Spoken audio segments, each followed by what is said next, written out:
Okay, are we live? My phone says no. My laptop says yes. Can you just drop a 1 if you can hear me, please? Check that we are streaming. Okay. I'll just give it a second for everyone to jump in as well, because we've got a very, very interesting topic today. Okay, great. I'm seeing some 1s coming through, so you can hear me okay. Perfect. All right.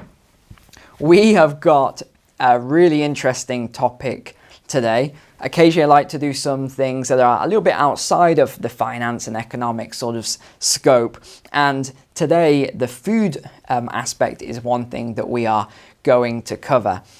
And this is the reason that I wanted to cover this topic today, because as usual I'm reading through lots of different articles and I saw the most bizarre statement that got me onto this topic. And the statement was this: by 2030, insects could be one of our main sources of legal protein. So this was the word that got me on this topic today, legal protein. And I was wondering why this article would use that word, legal protein. So I started doing a deep dive into all the finances of everything that's going on.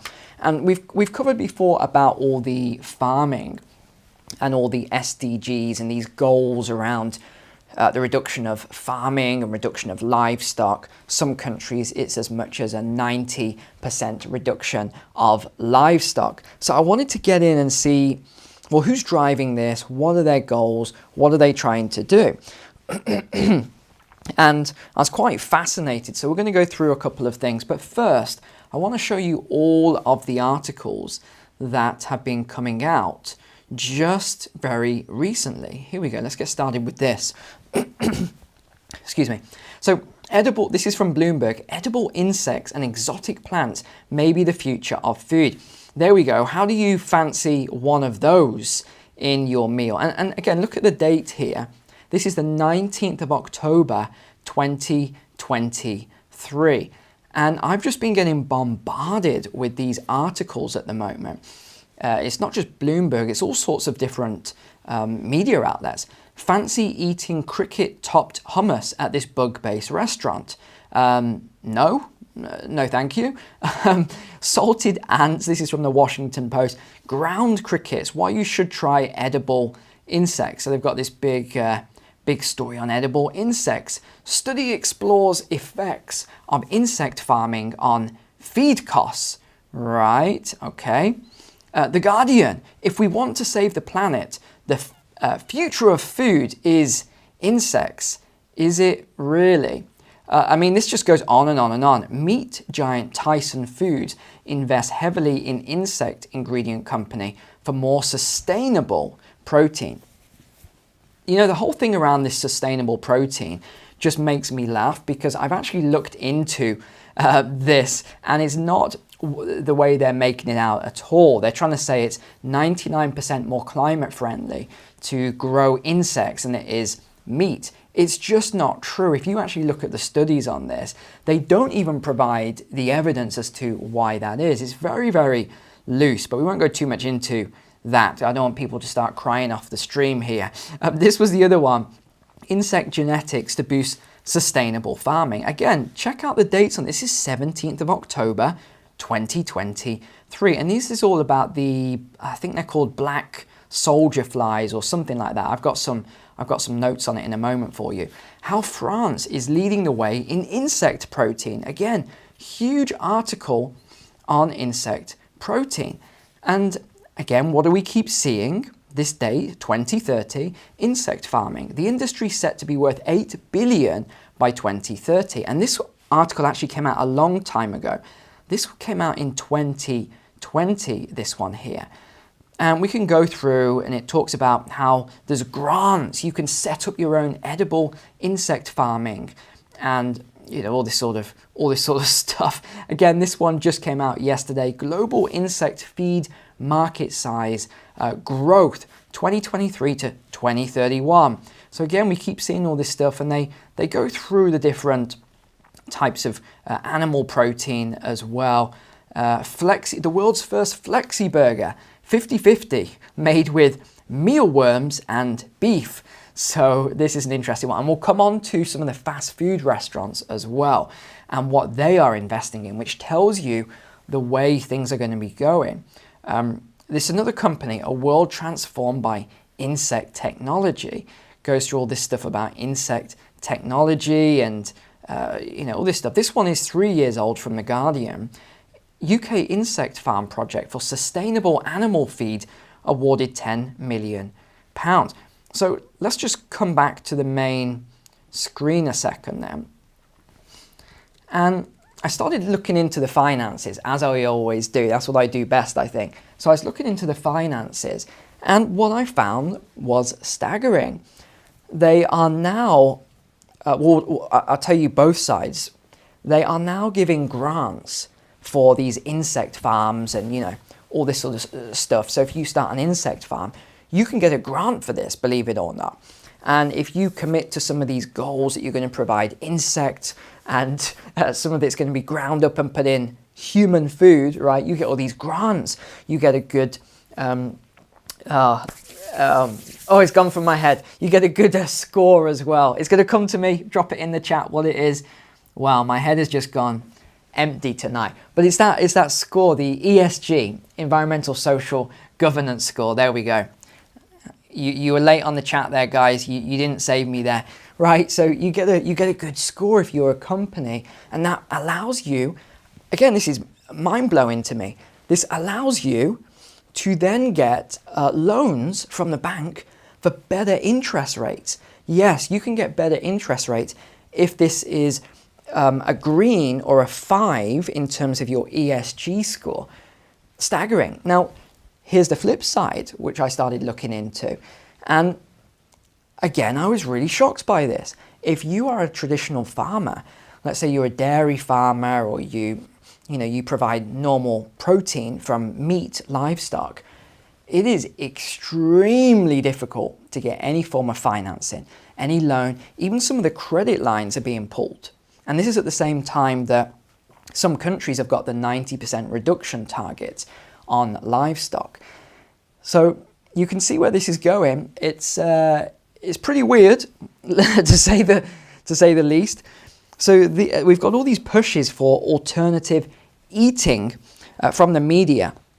The US is a major exporter of ag products, so agriculture, yet corporate media promotes climate change-based narratives to normalize the consumption of insects and lab-grown meat. This is obviously an alternative article that I'm giving you here. The mainstream don't like these sort of articles. So we just saw those articles there that I just pulled up. These are all the things that we've been seeing. Bloomberg is suggesting future menus should include lab-grown meat and insects due to the climate and also security challenges.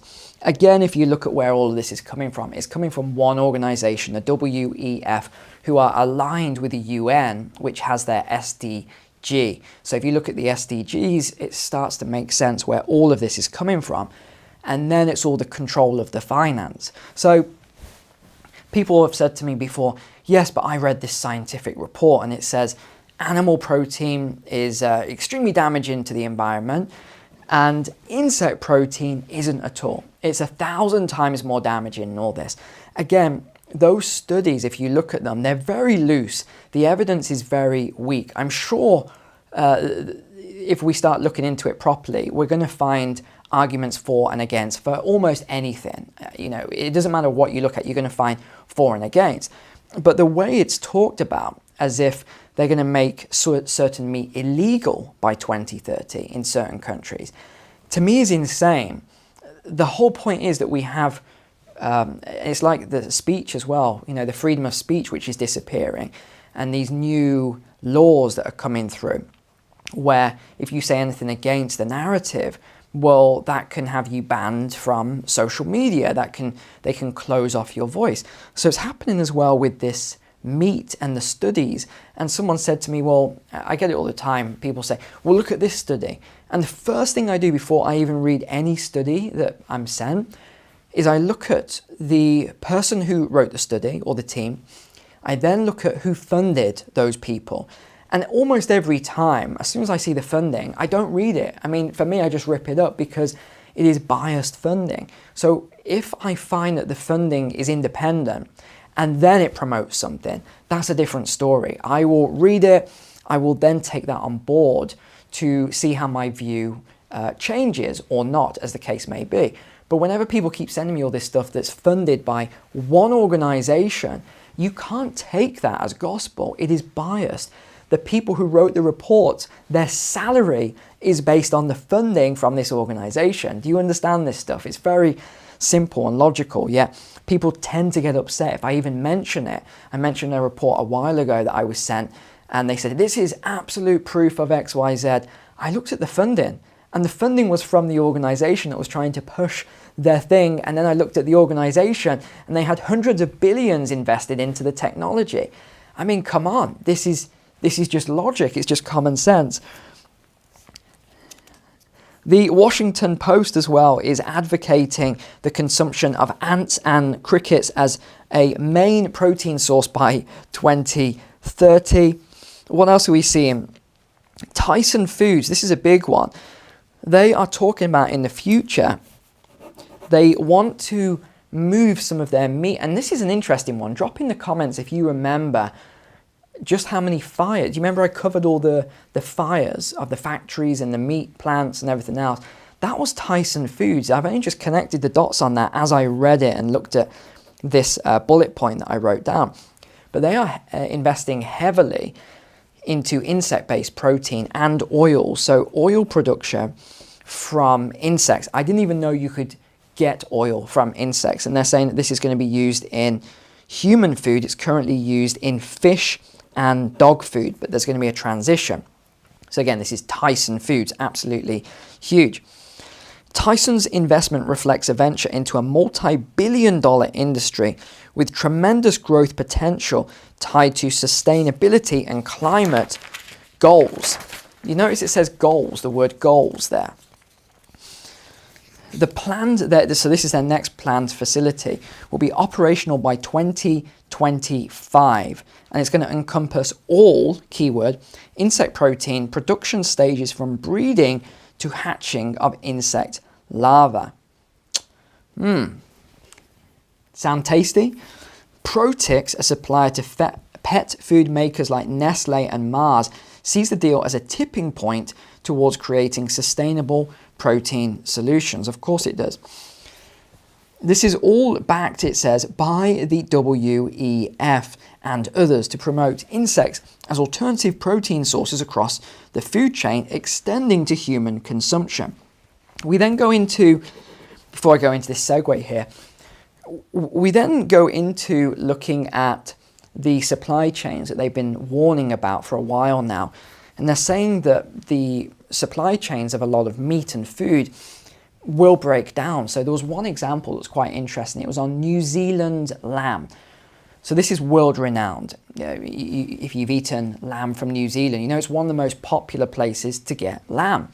So there was an article about this and how the supply chains are going to break down in the future because the carbon score of getting the lamb to, say, the West will be so high that most people won't be able to. You're going to have to buy carbon credits and all this other stuff. And this was a legitimate article, by the way, where they were talking about this, and you've got to have enough score. If you don't, you have to buy the carbon credits, and then you can get the New Zealand lamb shipped over to you. So again, it looks as though from what they keep talking about, you know, WEF, UN SDGs, and C40 cities and everything else, it looks to me as though that is the way they're going, in that the average person is going to have this insect protein. And I don't think it's going to be 100% by 2030, even though that's some of their goals. I think you're going to see maybe it will be 10, 20, 30% of the human diet by that time. It will be 0% of mine. And don't get me wrong, I've been to Southeast Asia. I go every year actually to Southeast Asia.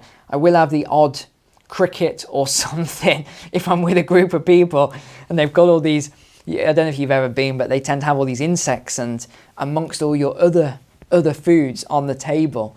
And you might have a little crunchy cricket or something, just so you don't cause any offense, you know. But am I going to sit there and chow down on a whole plate of crickets? No, I'm going to pass on that. Thank you very much. Drop a comment below if you're going to be chowing down on this as your main meal. I'd be very interested to know. But no, what they're talking about, and this is where we're going to come to the fast food restaurants, I've got it in here somewhere, is that they're investing heavily into this.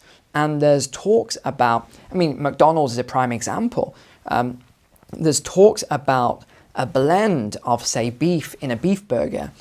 It won't just be beef. It's also going to have this animal insect protein in it as well. The percentage, I don't know. They're not talking about it, but they are investing heavily into it.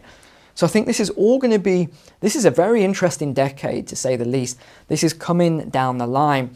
And it's like someone said in the comments a while back, in the future, meat will only be for the rich.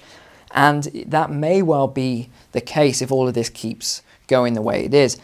The other point I wanted to bring up was the European Union.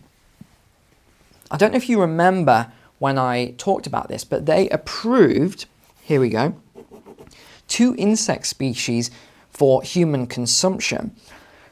They said this was due to a growing trend, global experts towards accepting insect consumption for sustainability. I just don't believe that at all. Drop a comment below if you do. I don't believe that is the case, that what they said there is, I just don't think people are more accepting towards insect protein and they want this insect protein. I think they're pushing it through. I mean, correct me if I'm wrong, but I've never been in a restaurant with friends and one of my buddies or, you know, whoever said, you know what this restaurant's missing? It is missing a really good cockroach burger. Yeah, we need some maggots on the side here on this salad. We need some maggots. This restaurant is really, you know, it needs to get, I've never heard it. I've never once heard that. So I think they're pushing it.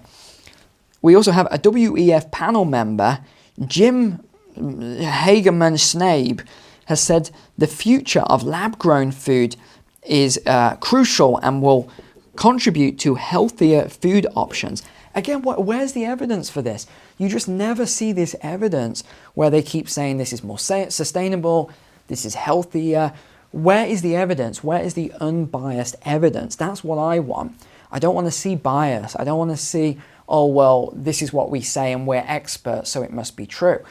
That did not go down too well in the last few years.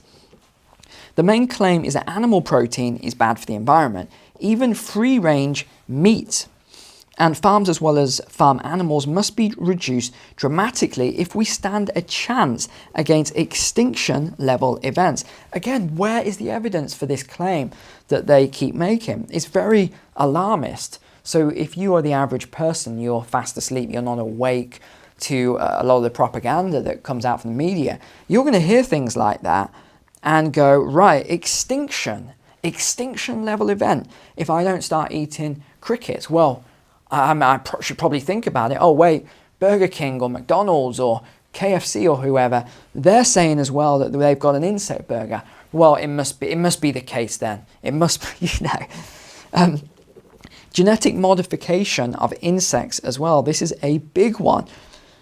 In the UK, over £1.7 million has been invested into genetics company. In fact, I'm not sure if this is UK, if this is Scotland or Ireland, but it's called Beta Bugs, and it's to enhance production of sustainable animal feed alternatives. Okay, actually they are based in Edinburgh, so in Scotland. They have a selective breeding program and egg production site for black soldier flies. I cannot imagine anything I would, you know, not like to eat more than this. A black soldier fly, that to me is disgusting, but you know, each to their own if you like to eat these sort of things. I mean, there's obviously a market somewhere. I don't know who is eating this stuff, but they said that this is an alternative protein for aquaculture, pork and poultry feed in the UK as part of 2030, of course. They want to expand again this year. They were established in 2017, so 6 years ago, highlighting environmental concerns.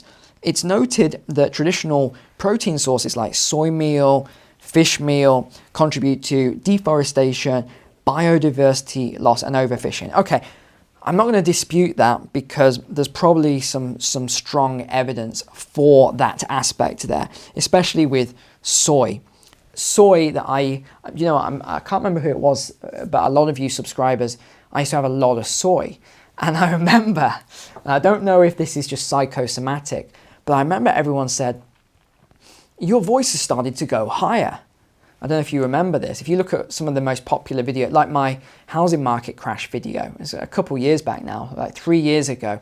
Was it 2020? It's called, I think I made that in 2020. It's called the 2023 housing crash, right? It's the top video on my channel. You listen to my voice there, it does sound a lot higher. And a lot of people were saying it's because you're drinking so much soy milk and you're eating a lot of soy. And I remember that in the comments all the time. So I stopped the soy completely, just completely cut it out, went back to normal milk and things like that. And then my voice, I think, went back to normal. So I don't know if that's psychosomatic. I don't know if there's any evidence for testosterone levels with soy. I've heard reports of it before. I've never looked into it myself, but that could be an interesting study or video to look into that. But the next thing then is the governments are now heavily pushing this. So they're giving a lot of investment and they're divesting from traditional farmers and even trying to get them off the land, like we've seen in the Netherlands. We're seeing this in Ireland quite heavily.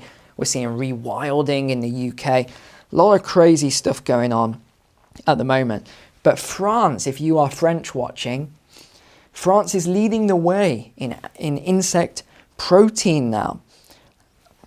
They're the number one. They have a market of 30 million, actually, sorry. They're going to have a market of 30 million tons domestic by 2030. That is a lot of insects by 2030. The EU approved mealworms, and this is for human consumption. It's actually actively encouraged. There are grants for this if you switch some of your meat to mealworms. And there was one other insect, I can't remember off the top of my head what that was now. So this is what the EU are doing. 100,000 tons last year from just one company, and they aim to double this every year, another company. Insect farming is going to be worth $8 billion by 2030.